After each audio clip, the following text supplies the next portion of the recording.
وزیر دونوں کی لڑکیوں نے بھی ساتھ چلنے کی دریافت کی۔ بادشاہ نے منظور کر لیا، چنانچہ یہ لڑکی بھی ہمراہ ہو گئی۔ چلتے چلتے ایک جنگل میں گھر ہوا، سب نے وہیں پر قیام کیا اور ناشتہ کرنے میں مصروف ہو گئے۔ ایک آندھی آئی اور ایک کو دوسرے کی خبر نہ رہی۔ بادشاہ اور وزیر لشکر سے غائب ہو گئے اور لکڑہارے کو یوں ایک پہاڑی چوٹی پر جا گرا۔ جب طوفان ختم ہوا تو بادشاہ کو اپنی تمام سامان و لشکر تو مل گئے، مگر لڑکیوں کا کوئی پتہ نہ چل سکا۔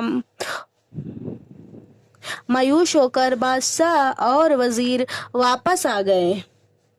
اتفاق سے اسی روز کسی دوسرے ملک میں بادشاہ اور اس جنگل میں شکار کو گئے تھے اور پانی کی تلاش میں پریشان تھے، اور ادھر ادھر پانی کی تلاش میں سپاہی پھرتے رہے۔ اور آپ ذرا ان دونوں لڑکیوں کا حال سنیں۔ ماں باپ سے چھوٹ کر بادشاہ زادی اور وزیروں دی دونوں گلے مل کر خوب روئیں اور روتے روتے بے ہوش ہو گئیں۔ خواب میں کیا دیکھتی ہیں کہ بی بی نقاب پوش تشریف لائی اور فرماتی ہیں کہ تم منت مان لو کہ تم اپنی ماں باپ سے مل گئی تو جناب بی بی کی سیدہ کی کہانی سنو گی۔ دونوں لڑکیوں نے جب ہوش میں آئیں تو انہوں نے منت مانگ لی۔ پروردگار عالم مشکوب بے حساب ہے،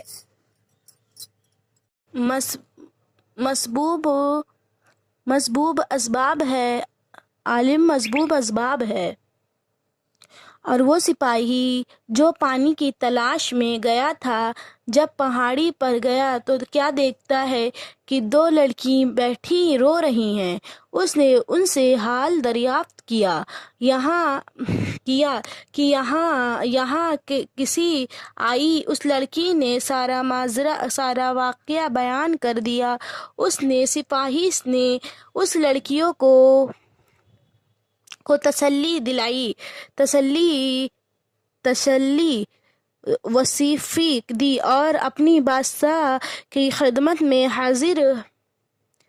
حاضر ہو کر اس لڑکیوں کا واقعہ بیان کیا۔ بادشاہ نے فوراً نوکروں کو بھیج کر لڑکیوں کو بلا لیا اور روز یوں بڑے آرام سے اس لڑکیوں کو اپنے گھر میں رکھ۔ چند روز بعد جب ان لڑکیوں کے ماں باپ کو خبر ہوئی کہ فلاں بادشاہ کے وہاں یہ دونوں لڑکیاں زندہ سلامت موجود ہیں، تو اپنے بڑی خوشی سے انہوں نے اپنے بادشاہ کو شکر اور کا خط لکھا اور خط بھیجنے کو خود ہوش آئی۔ اور جب بادشاہ نے خط کا جواب دیا اور لکھ کر اگر آپ مناسب سمجھے تو ان لڑکیوں کی شادی میرے لڑکوں کے ساتھ کرا دے، تو ان لوگوں نے منظور کر لیا اور روز دونوں بڑے بادشاہ کے یہاں رخصت ہو کر اپنے ماں باپ سے ملی اور سب نے خدا کا شکر ادا کیا، مگر لڑکیوں جناب بی بی سیدہ کی کہانی سننا بھول گئیں۔ کچھ دنوں بعد دونوں طرف سے شادیوں کے انتظام ہونے لگے اور تیاریاں مصروف۔ دونوں کا عقد نکاح ہو گیا اور دونوں بڑی ہی دھوم دھام سے رخصت ہوئیں اور اپنے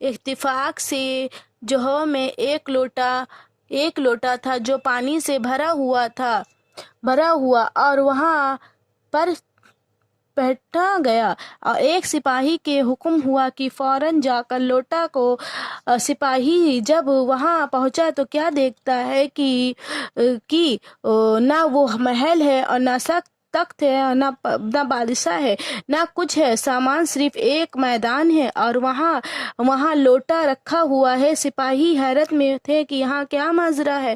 بہرحال سپاہی نے وہ لوٹا اٹھانے کے لیے بڑھا تو اٹھانے کے لیے ہاتھ بڑھایا تو فوراً ہی ایک کالا سانپ بن گیا اور سپاہی کو کاٹنے چاہا، اور وہ خود بھاگ کر اپنے بادشاہ کے پاس آیا اور سارا واقعہ اس نے بیان کیا۔